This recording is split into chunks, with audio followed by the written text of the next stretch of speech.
Hello nurses, let's start today's discussion on TB regimen, most desired topic. So শুরু করা যাক। তো TB পড়তে গেলে আমাদের আগে কি জানতে হবে, টিবিটা কে করে, পজিটিভ এজেন্ট কি, মাইকোব্যাকটেরিয়াম টিউবারকুলোসিস, যেটা একটা অ্যারোবিক ব্যাকটেরিয়া। ওকে, এবার এর মোড অফ ট্রান্সমিশন কি, কিভাবে ছড়ায় TB. First droplet and droplet nuclei, দুটো কিন্তু আলাদা জিনিস। ড্রপলেট মানে হচ্ছে হাঁচি কাশির মধ্যে দিয়ে যেগুলো ছড়ায়, that's called droplet. And droplet nuclei কি এয়ারবর্ন, মানে নিঃশ্বাস প্রশ্বাস দিয়ে যেটা ছড়ায় সেটা এয়ারবর্ন। তো টিবি কিন্তু আমরা দু রকম ভাবেই ছড়াতে পারি। এবার আমরা জানবো যে কেন আমরা টিবিটাকে নিয়ে এত মাতামাতি হঠাৎ করে করছি। কারণ আমরা এনটিইপির মধ্যে দিয়ে যাচ্ছি।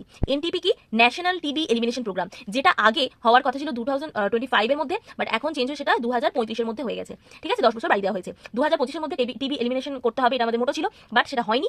তো তাই জন্য এখন সেটা 2035 করে দেওয়া হয়েছে। এবার এখানে এই প্রসঙ্গে একটা কথা জেনে নেওয়া যাক যে what is the difference between elimination and eradication. নাম শুনেছেন নিশ্চয়ই, ইরাডিকেশন। আচ্ছা বলো তো, কমেন্ট সেকশনে জানাও আমাকে যে ভারত থেকে ইরাডিকেটেড হয়ে গেছে এরকম একটা ডিজিজের নাম। ঠিক আছে, চলো এলিমিনেশনটা জানি। এলিমিনেশন জিনিসটা কি, এলিমিনেশন মানে হচ্ছে no new case and no interaction between epidemiological triad। আচ্ছা, আমরা epidemiological triad সম্বন্ধে জানি, কি থাকে, এজেন্ট থাকে, হোস্ট থাকে, আর কি থাকে, এনভায়রনমেন্ট থাকে। ঠিক আছে, এই তিনটে ফ্যাক্টর থাকে আমার epidemiological triad-এ, যে কোনো ধরনের রোগে। তো এই তিনটে ফ্যাক্টরের কারোর সাথে কোনো রকম ইন্টারাকশন হবে না। এজেন্ট কিন্তু নেচারি থাকবে, হোস্ট এনভায়রনমেন্টে থাকবে, বাট তিনটের মধ্যে কোনো রকম ইন্টারাকশন হবে না। That's called elimination. And what is eradication, eradication মানে total cessation of the agent, total cessation of agent, মানে যে রোগটাকে ঘটাবে। ধরো এখন তো এলিমিনেশন প্রোগ্রাম চলছে, এটা যদি ইরাডিকেশন প্রোগ্রাম হতো তাহলে আমাদের মোটো কি থাকতো, তাহলে আমাদের এম থাকতো এই যে মাইকোব্যাকটেরিয়াম টিউবারকুলোসিস, এটাকে পুরো নিশ্চিহ্ন করে দেওয়া আমার পরিবেশ থেকে। That's called eradication. But elimination মানে হচ্ছে নতুন কোনো কেস হবে না, কিন্তু এজেন্ট আমার প্রকৃতিতেই রয়েছে। ঠিক আছে, চলো, এটা হলো এনটিপি। এবার আমাদের টিবির জন্য একটা কিন্তু আলাদা পোর্টাল আছে ফর এনটিপি। কি পোর্টাল, নিক্ষয় মিত্র পোর্টাল। এবং এই নিক্ষয় মিত্র পোর্টালের আন্ডারে অনেক ধরনের টাকা পাওয়া যায়, টাকা পায় পেশেন্টরা। কিভাবে টাকা পায়, প্রথম হচ্ছে যে নিক্ষয় পোষণ। সেটা কি, সেটা হচ্ছে প্রত্যেকটা টিবি পেশেন্ট মান্থলি 1000 টাকা করে পান, মানে খাবার দাবারের জন্য। ঠিক আছে, কারণ এই এনটিপি প্রোগ্রামের মধ্যে যে রেজিমেন্টগুলো আছে সেগুলো হাই ডোজের অ্যান্টিবায়োটিক।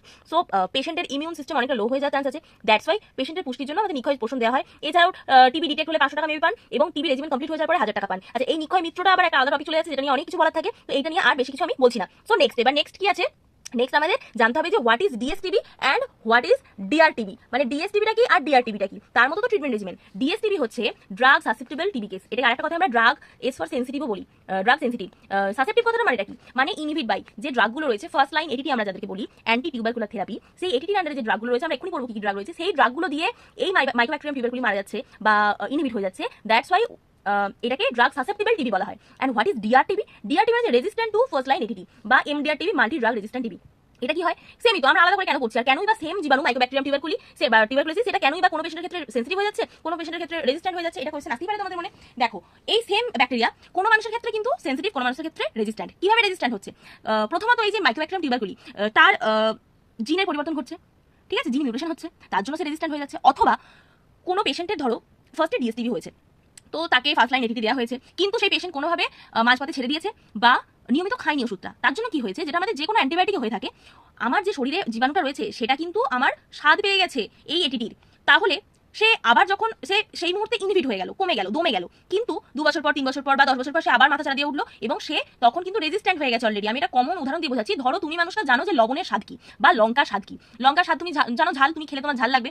এরপরে যদি তোমাকে কেউ মুখে এক মুঠো লঙ্কা গুঁজে দেয়, তুমি কি খাবে, হ্যাঁ কি না, তুমি নিশ্চয়ই খাবে না, কারণ তুমি তো তার স্বাদটা জানো, তাই তো। সেই রকমই হচ্ছে সেম জিনিস। একবার মাইকোব্যাকটেরিয়াম টিউবারকুলোসিস হয়তো জেনে গেছে আইসোনাইজেড খেলে আমার এই হবে, তারপরে কি সে খাবে, সে তো বুঝে গেছে এর স্বাদটা কি, তাতে আর কোনো তার কাজ হবে না। এটাই হচ্ছে রেজিস্ট্যান্ট হয়ে গেল সে একটা ড্রাগেরও হতে পারে বা 2-3 ড্রাগেরও হতে পারে। এটা আমরা ট্রু নাইট সিমিনার করে বুঝি। ঠিক আছে, ওকে, নেক্সট এবার রেজিমেন্টে চলে যাই। রেজিমেন্টটা কি, as per NTEP drugs intensive phase 2HRJD আর 4HRE। 2টা এখানে কি ডিনোট করছে আর 4টা এখানে কি ডিনোট করছে, এগুলো ডিনোট করছে মান্থস।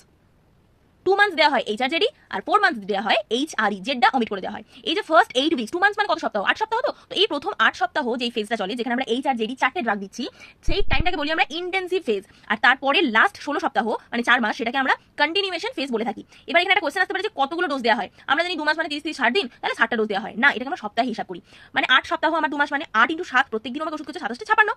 সেম এখানে 16 সপ্তাহ আর 7 দিন মানে হচ্ছে 112টা ডোজ। এটা কিন্তু কোশ্চেনে আসে, সেটা কম্পিটিটিভ লেভেলের কোশ্চেনও আসতে পারে বা তোমাদের ইন্টারভিউও আসতে পারে। ঠিক আছে, তাহলে আমার ফার্স্ট ইন্টেন্সিভ ফেজে আমার 56টা ডোজ পায়, আর কন্টিনিউয়েশন ফেজে আমার 112খানা ডোজ পায়। ঠিক আছে, এবার আমাদেরকে জানতে হবে যে এই HRJD গুলো কি জিনিস, কি নাম ওষুধের এগুলো। তো চলো, HRJD, H ফর হচ্ছে আইসোনাইজিড, এটাকে আমরা কমনলি H বলে ডিনোট করি। R ফর হচ্ছে রিফাম্পিসিন, P ফর হচ্ছে পাইরিজিনামাইড এবং E ফর হচ্ছে ইথামবিউটল। HRZE। ক্লিয়ার হলো HRJD কি। এই যে HRJD, তাহলে ফার্স্ট ইন্টেন্সিভ ফেজ আমরা কি দিচ্ছি HRJD, আইসোনাইজাইড, রিফাম্পিসিন, পাইরিজিনামাইড, ইথাম্বিউটাল, 4টে ওষুধই দিচ্ছি। কিন্তু কন্টিনিউশন ফেজে আমরা কি দিচ্ছি অনলি আইসোনাইজাইড, রিফাম্পিসিন এন্ড ইথাম্বিউটাল, পাইরিজিনামাইডটা অমিট হয়ে যাচ্ছে। আচ্ছা এখানে একটা টপিক করে নিই আমরা যে এই ড্রাগগুলোর কি কি কমন সাইড এফেক্ট। আইসোনাইজাইডের জন্য পেরিফেরাল নিউরোপ্যাথি হয় সাইড এফেক্ট। রিফাম্পিসিনের কি হয় orange red discolouration of body secretion, ঠিক আছে।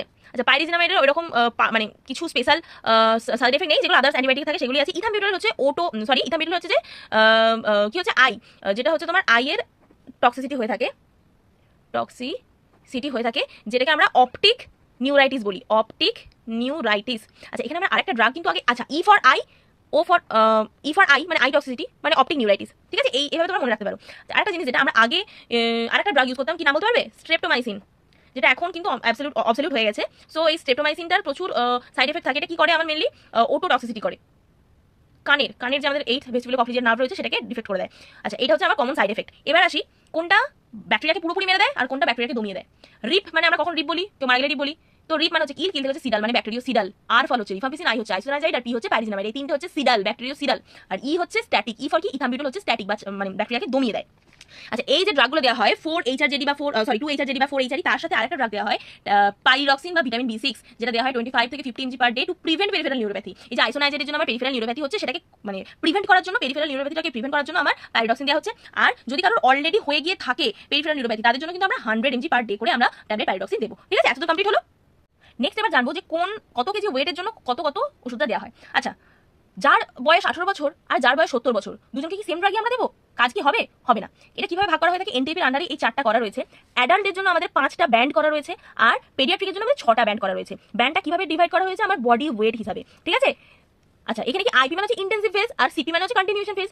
আমাদের যে 2HRJD আর 4HRE ট্যাবলেটটা সাপ্লাই হয় গভর্নমেন্ট থেকে, সেটা ডোজ কিরকম কি থাকে আমরা জেনে নিই। এইচ ফর আইসোনাইজাইড যেটা 75 mg থাকে, আর ফর রিফাম্পিসিন যেটা 150 mg থাকে, জেড ফর পাইরিজিনামাইড যেটা 400 mg থাকে, আর ই ফর ইথাম্বিউটাল যেটা 275 mg থাকে। আর কন্টিনিউশন ফেজে যেটা HRE अवेलेबल সেটা এইচটা 75 mg, আরটা 150 mg, eta 275, same to same, শুধু জেড মানে পাইরিজিনামাইডটা অমিট হয়ে যাচ্ছে। এটা যে ডিফারেন্স দুটো ড্রাগের মধ্যে। এবার কোন একজন ব্যক্তির ওজন যদি 25 থেকে 34 হয়, তাহলে তাকে কি দেবো আমরা? দুটো এই ওষুধ দেবো। মানে এটা কিভাবে পাওয়া যায় বলো তো? একটা বড় পাতা হয়, ঠিক আছে, বড় পাতা হয়, সেই পাতায় ওষুধগুলো থাকে। এবার একটা দুটো তিনটে করে এরকম ওষুধ থাকে। এটা কিভাবে দিতে হবে আমাকে? যখন আমি দেখবো ওয়েট করে নেবো মানুষের, যদি দেখি আমার ধরো 32 কেজি ওজন, তাহলে তাকে আমি বলবো এই ইন্টেন্সিভ ফেজের জন্য আলাদা ওষুধ আর কন্টিনিউশন ফেজের জন্য আলাদা পাতা, এরকম ভাবে কিন্তু হয়, দুটো আলাদা স্ট্রিপ পাওয়া যায়। তো ফার্স্ট স্ট্রিপ থেকে আমি তাকে দুটো ওষুধ খেতে বলবো, কারণ তার ওয়েটটা এরকম পার ডে এটা, হ্যাঁ পার ডে দুটো ওষুধ তাকে খেতে বলতে হবে। আর যদি ওজন 35 থেকে 49 কেজি হয়, তখন ইন্টেন্সিভ ফেজে সে 3টে ট্যাবলেট খাবে, আর কন্টিনিউশন ফেজেও সে 3টে ট্যাবলেট খাবে। যদি 50 থেকে 64 মধ্যে হয়, তাহলে সে 4টে ট্যাবলেট খাবে, কিন্তু পার ডে, ওকে। নেক্সট 65 থেকে 75 হলে 5টা করে, কন্টিনিউশন ফেজেও 5টা করে। আর যদি 75 এর বেশি ওয়েট হয়, তাহলে ইন্টেন্সিভ ফেজেও সে পার ডে 6টা ট্যাবলেট খাবে, আর কন্টিনিউশন ফেজেও সে পার ডে 6টা ট্যাবলেটই খাবে, ঠিক আছে। আচ্ছা এবার আমাদের পেডিয়াট্রিক ডোজটা কি? Weight band for paediatric dose. আচ্ছা পেডিয়াট্রিক আমরা কাদেরকে বলবো? Up to 18 years age and weight যাদের 39 কেজি ইজ মানে less than or equal to 39 KG, ঠিক আছে।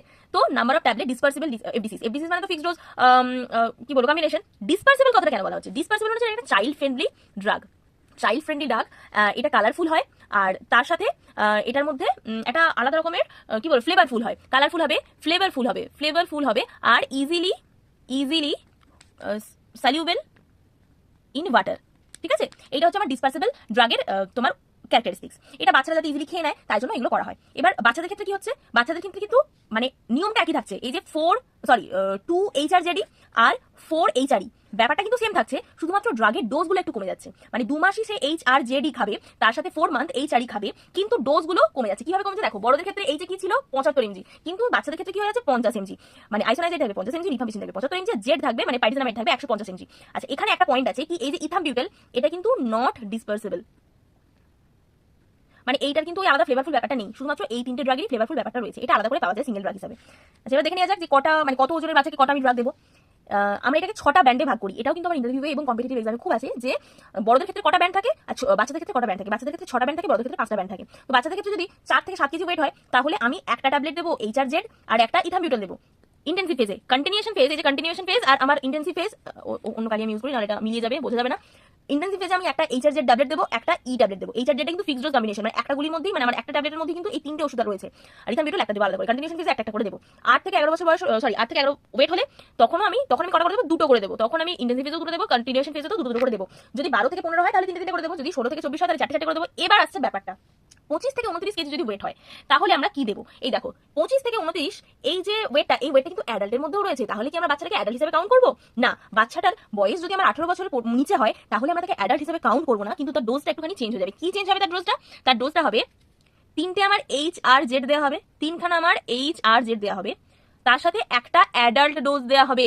অ্যাডাল্টের ক্ষেত্রে তো একটাই ট্যাবলেট পাওয়া যায়, তাই তো? অ্যাডাল্টের ক্ষেত্রে তো আমরা একটাই ট্যাবলেট দিচ্ছি, মানে একটা ট্যাবলেটের মধ্যে এফডিসি আছে, তাই জন্য আমাদের অ্যাডাল্ট ডোজ যে কোনো একটা এফডিসি অ্যাডাল্ট ডোজ, এটা হচ্ছে অ্যাডাল্ট ডোজ।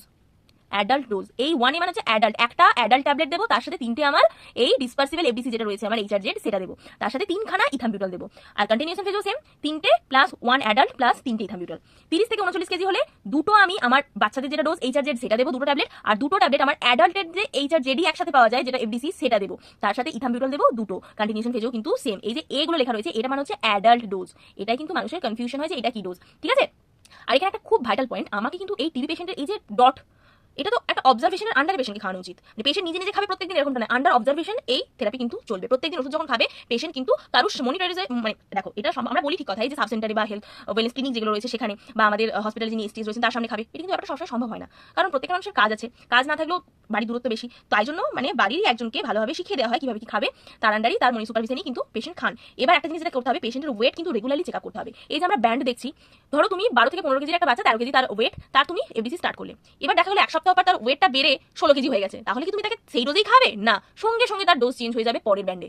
এটাই নিয়ম। তোমাকে যে কোনো বাচ্চা শুধু না, অ্যাডাল্টের ক্ষেত্রেও ডোজ মানে রেগুলারলি ওয়েট চেক করতে হবে। ওয়েট যদি চেঞ্জ হয়ে যায় তাহলে ব্যান্ড সঙ্গে সঙ্গে চেঞ্জ হয়ে যাবে, ঠিক আছে? এটা আমার ডিএসটিভির ক্ষেত্রে ট্রিটমেন্ট রেজিমেন্ট গেল। এবার আছে ডিআরটিভি। ডিআরটিভিটা কিন্তু একটু আলাদা, আর ডিআরটিভিটা আমরা ইন ডিটেলস বেশি করে পড়তেও পারবো না, কারণ ডিআরটিভির অনেক ভাগ এবং ডিআরটিভি মানে ড্রাগ রেজিস্ট্যান্ট বিভিন্ন ফার্স্ট লাইন এটি তো অনেক রয়েছে, তার সাথেও আরো রয়েছে কি লিনেজোলিড যেটা ফ্লুকোনাজল গ্রুপের ড্রাগ। বিভিন্ন ড্রাগের বিভিন্ন রকম রিয়াকশনের উপরে, রেজিস্ট্যান্টের উপরে বিভিন্ন রকম রেজিমেন্ট তৈরি হয়। এইটা একদম স্ট্রিক্ট সুপারভিশনে খাওয়া হয়।